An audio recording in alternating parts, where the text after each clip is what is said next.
So hello everyone, I'm Charles, one of the co-founder of Chouette. So it's a company which is almost 3 years old. So and we're dedicated to wine, and our goal is to monitor the health of the grapes. So, but today I will be more focused on one particular aspect of our company, which is the image analysis. So in Chouette, we are our added value is the artificial intelligence.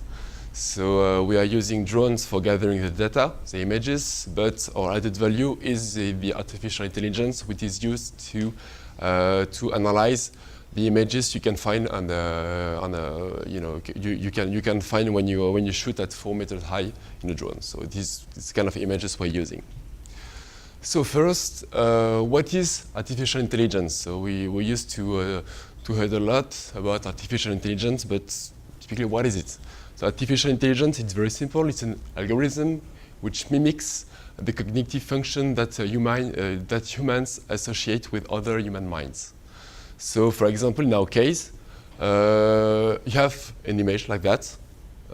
So our algorithm will have to be able to understand that this is a leaf, this is a grape leaf, and it has a problem. So in this case, it's an escape problem. And second point, this algorithm must learn by itself, which means that you do not code the algorithm to be able to identify this problem, but you code the algorithm so that it can be able to learn how to identify this problem. So in Chouette, we are relying on a specific algorithm which is called deep neural network. So deep neural network is something which it's an algorithm which mimics the way the brain is working. So we have hundreds of thousands of artificial neural neurons.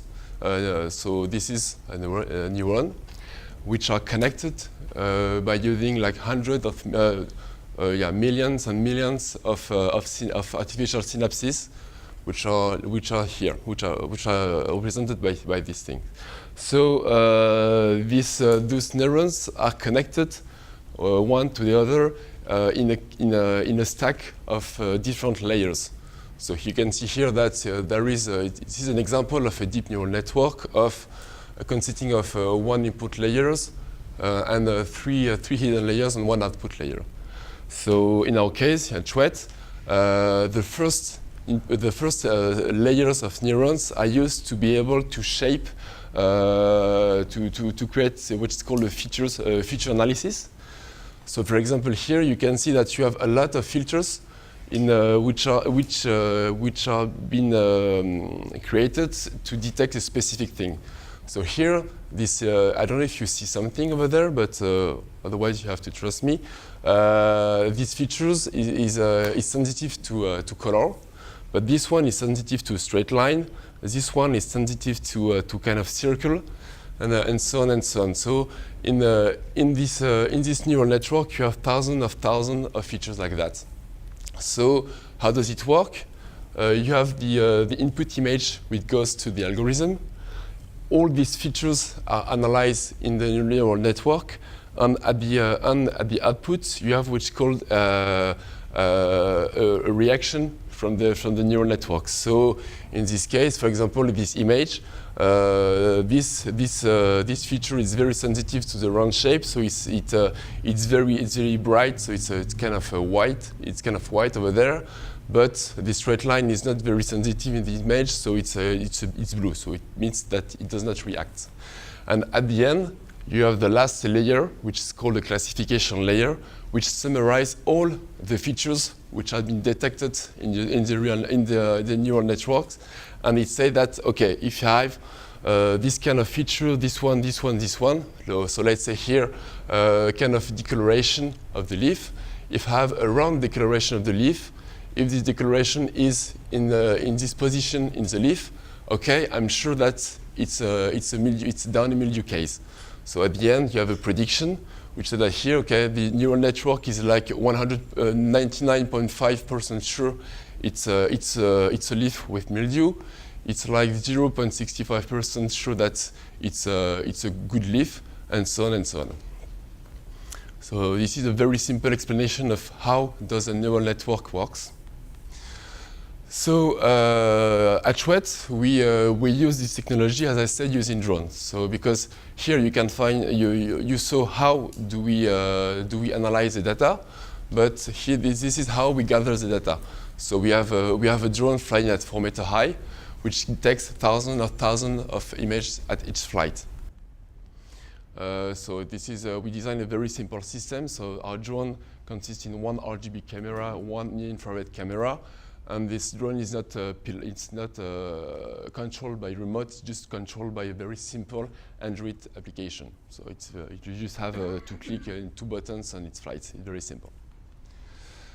So how does it work? So yeah, we in each image we have a very high resolution picture.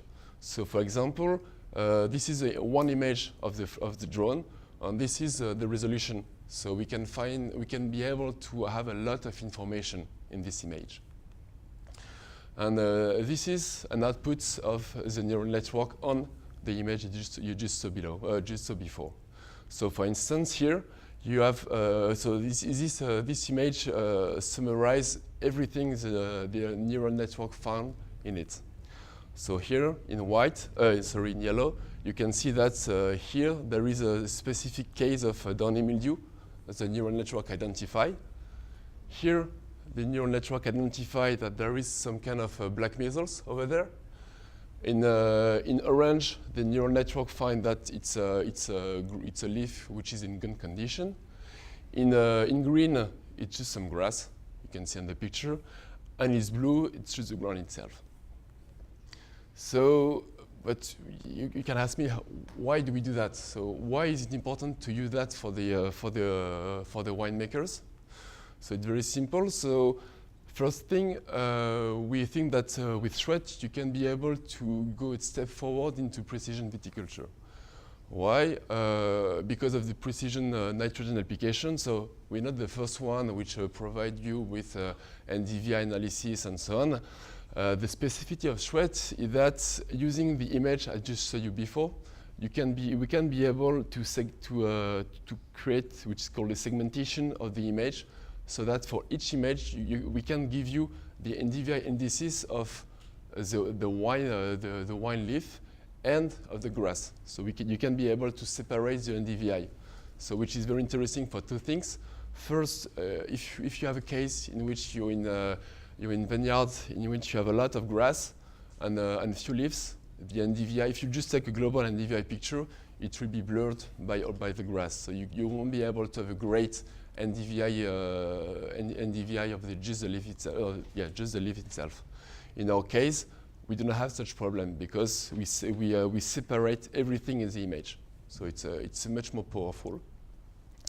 And so, but then the NDVI indices we provide is like almost all the other NDVI indices you can find. So it's very useful to be able to get the vineyard vigors. But I'm pretty sure all of you knows pretty well what's it used for.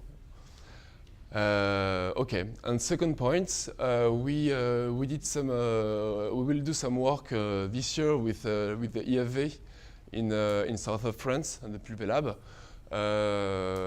What do we do? Is that in each image, so this is an example, we can be able to measure the leaf number by square meter in this field of view. So, for example, here there is the results. So here we have quite a dense